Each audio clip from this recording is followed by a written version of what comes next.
Shay, you guys have had kind of all week to prepare yourselves and look at yourselves. What's this like today to know it's Memphis and to get ready for this team? Yeah, it's exciting. This time of year, everything means more. It's what you play for. It's exciting. The defensive shell that you guys have had all season has just been so tight and intact. As you look at the matchup with them, with the way Morant tries to get downhill, what are some keys for you all just in maintaining kind of the integrity of your defense?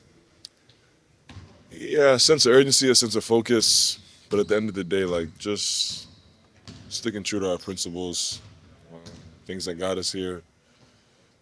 We're not gonna like try to reinvent the wheel, become something we're not. Like just be who we are on both ends of the floor, and we'll be all right. So last year, entering the playoffs, you kind of smiled at the fact that teams were going to continue to call you inexperienced entering last year's run. Obviously, you got 10 playoff games since then. How much are you valuing those games, and do you think they're sort of enough to kind of nudge you further this time around? Yeah, experiences help you grow, help you learn. So like just naturally, um, as a group, we take a step forward. We've done that all year with every game. Like every opportunity on the court, we learn, we grow. And those games are like that maximized. So those for sure help us push forward. Um, but as far as like how prepared for this moment we're gonna be, like we put in the work all year. We're gonna roll the ball out, see where we stand, just like every other team in the league. It's still basketball at the end of the day. I don't think it like changes. Nothing special happens. It's just you go out there, everyone wants it more, and your habits and everything show. And this is newer to this year, but there have been teams dating back to Draymond in the fall saying that teams just don't fear you guys. Do you have any reaction to that? I have zero reaction. I don't care how much teams fear us. If we win games, I don't care how much you fear us, like us. Like none of that matters to me. None of your feelings towards us matter. As long as we win, I'll be all right. Their perimeter defense, Jalen Wells, obviously a big part of that throughout the season. Now he's not there. What have you seen out of them with their defense, and what you might expect throughout this series? Yeah, they're gritty. They're tough. They have like plenty of bodies. They play a certain way. They play hard. They play together. They present their challenges. They're aggressive for sure. 12 months ago, this team had minimal playoff experience. Now that you've gone through it, going to Game 6 in Dallas, how much does that help you guys going into Memphis to kind of learn what it feels like to win these pressure games? It helps. Every experience you play, it helps. You you go out there, you give it your all, you learn from it, and you keep it pushing. Whether it's a playoff game, whether it's a regular season game, that's how you get better in your opportunities, and that's how we saw those games. That's how we saw Game 22 this year. That's how we saw Game 82, and that's how we'll see tomorrow night. Shay, you were an All NBA player last year, but even alongside many of your teammates, you seem to be a different player now at the end of the season than you were at the beginning of the season. How proud are you of the work that you've put into your craft alongside these guys to get yourself to who you are right now? Yeah, I feel good. I feel like I'm in a good place, like mentally, physically. Like I said, nothing matters than this more than this time of year. So as good as I've been, or as good as I feel, the real test is gonna come, and I think I put myself in the best position I could be to try and ace this test. I guess you can say. Are you in a different kind of mindset that the playoffs are starting? Nah, for me, same mindset personally. I like I view every game the same. Like I view last game I played, the second Laker game at the homestand. Like I viewed going into that game, I viewed it the same way I'm gonna view tomorrow afternoon. Same way I'm gonna view the game next week. Like every game, it's an opportunity for me to get better. It's an opportunity for me to display what I've worked on. Opportunity for me to ultimately win, which is why I play the game. And what I get from it, like what I get out of winning or losing the game, like I don't worry about that. I just focus on my preparation, my readiness to play, and I think that gives me the best chance to, I guess, be the same or get better throughout the circumstances. As you know, circumstances change, but as consistent I can be with my approach helps me carry over. One of the keys to your approach was helping other guys get ready for this particular moment, this time of year. How do you feel about that aspect of things, about the rest of the guys and their readiness for this moment? Yeah, I think guys in the team are as confident as they've ever been, like as excited as they've ever been, and that's all you can ask for. Like I always say, you go out there, you give it your best, and you see where the chips fall. Like you can't control anything besides that, and I think the guys are ready to control those things, and we've done that all year, and I think that's why our record shows the way it does. And it goes back to just us continuing to do that and be who we are throughout this little run here. When you're asked about all your numbers and everything, you revert back to you haven't won anything yet. And the playoffs is where all those great players make their name and where everybody sees that that's an all-time great player. How do you embrace the challenges without like putting pressure on yourself or succumbing to the pressure? Yeah, I don't see the stages, the moments, the opportunities as pressure. Like I'm gonna go out there and it's gonna be 3 seconds on the clock and I'm gonna shoot this fade away and I'm gonna try to make it every time and it's gonna go in or it's not. And I'm either gonna miss it because of something or I'm gonna make it because I did something right. And that opportunity I'll learn from. And the next time I'm in that position, hopefully I take advantage of it. So like I don't to me it's literally that simple. Like it's like a math equation. It's not there's no I take the emotions out of it and I just play basketball, the game I love. Where does that come from? Like, oh, when did you get that mindset?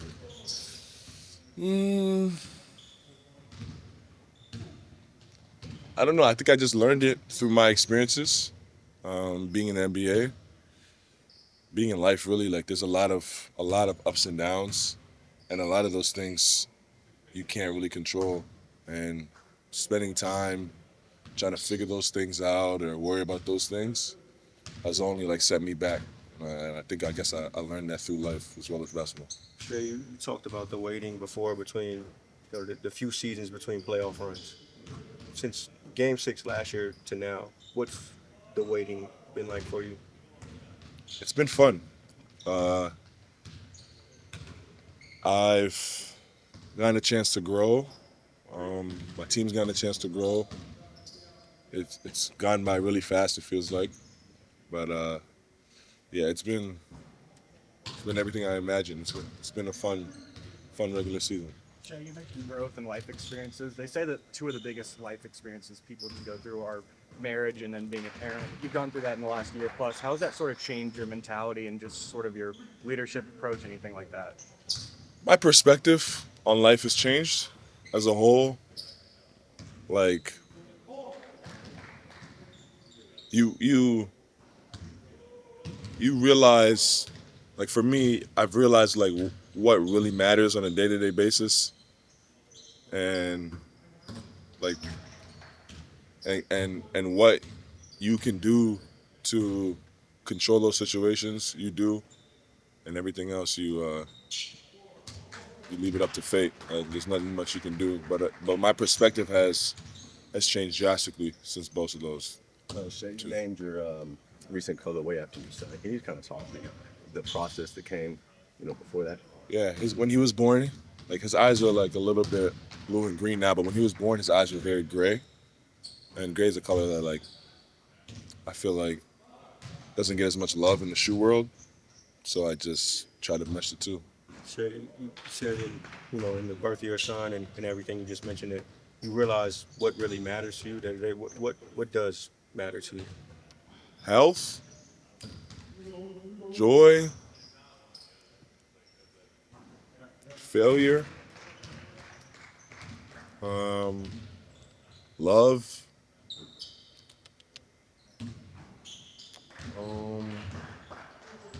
and I think like just prioritizing those like 4 or 5 things for the people you hold tightest to you. Like I think if you prioritize those 4 or 5 things for yourself, and then for those 4 or 5 people around you, you'd be pretty happy. And then you come into work happy, you leave work happy, and you do everything like with all of you, and then you get more out of it. And now you're even more happy. Like it's just a triple trickle effect. When you say Last failure, one for Shai. when you say failure, why does that matter to you? That's how you grow. It's how you learn. Like my son today, he's gonna walk over my dog's foot and trip, fall. He might cry, but he'll know next time you can't just walk through a foot. He'll step over the foot, and now he's learned how to not trip and fall. That's how it goes. That's how life goes. You've seen 4 times this year. They've looked different every meeting, and they now even seem a little different with the coaching change. What do you all take from the regular season into this matchup? Yeah, I mean, there's obviously certain things you can look at film-wise going into the playoffs, but like you said, we saw them, in different forms during the regular season. So it's going to be a different, kind of game, starting the playoffs tomorrow. But there's things that we'll look at and continue to watch film on, just to, whether it's carryover or see if things can translate from our matchups in the regular season. Just like a lot of your teammates, you seem to be a different player now than you were at the start of the season.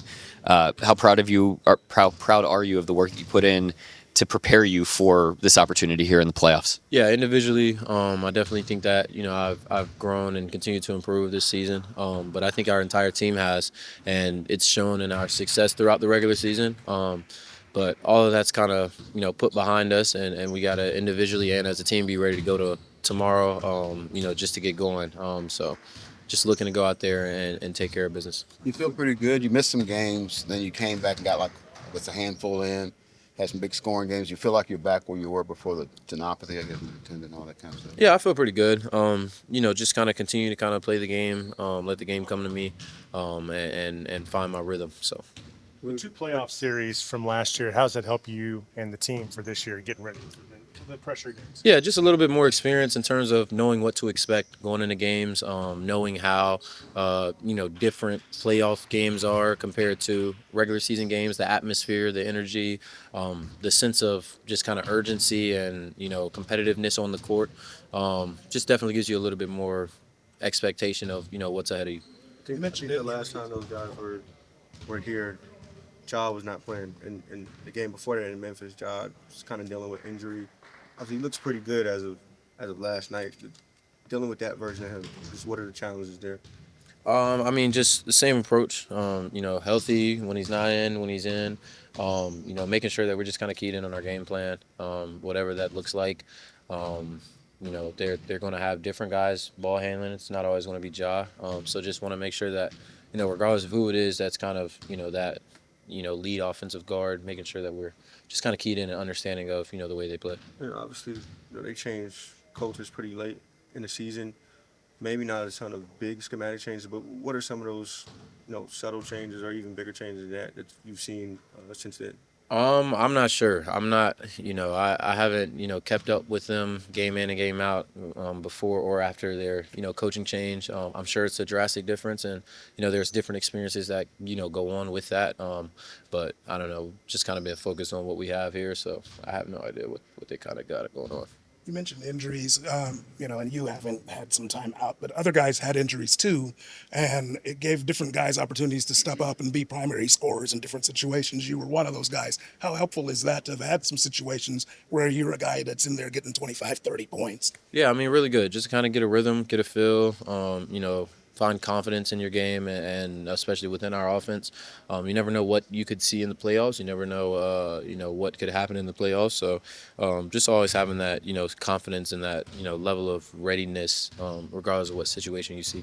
Aaron, when you think back to game 1 last year inside of Paycom Center, just what do you remember in terms of the atmosphere and just the fuel that gave you guys? Yeah, I'm looking forward to it. I vividly remember just running out of the tunnel and just seeing white shirts throughout the crowd and hearing barking, an electric atmosphere to be a part of, and just can't wait to get going. So.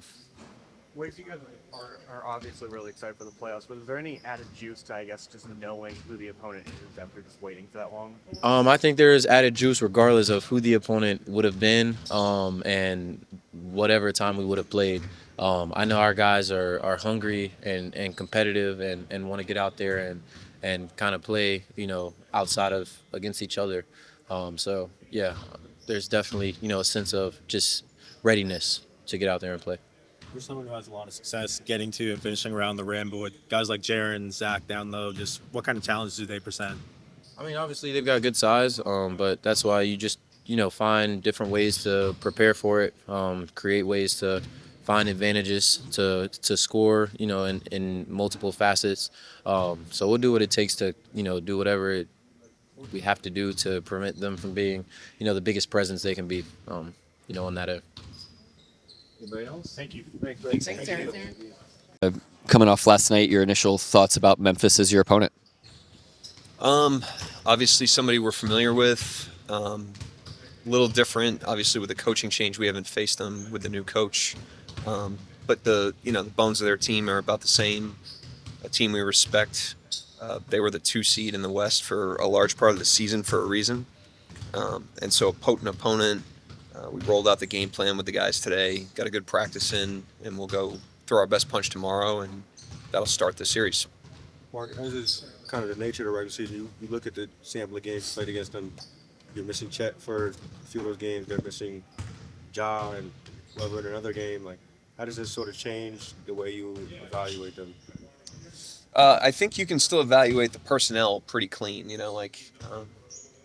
Desmond Bane has a game that you can learn that he'll play regardless of who else is out there on the court with him.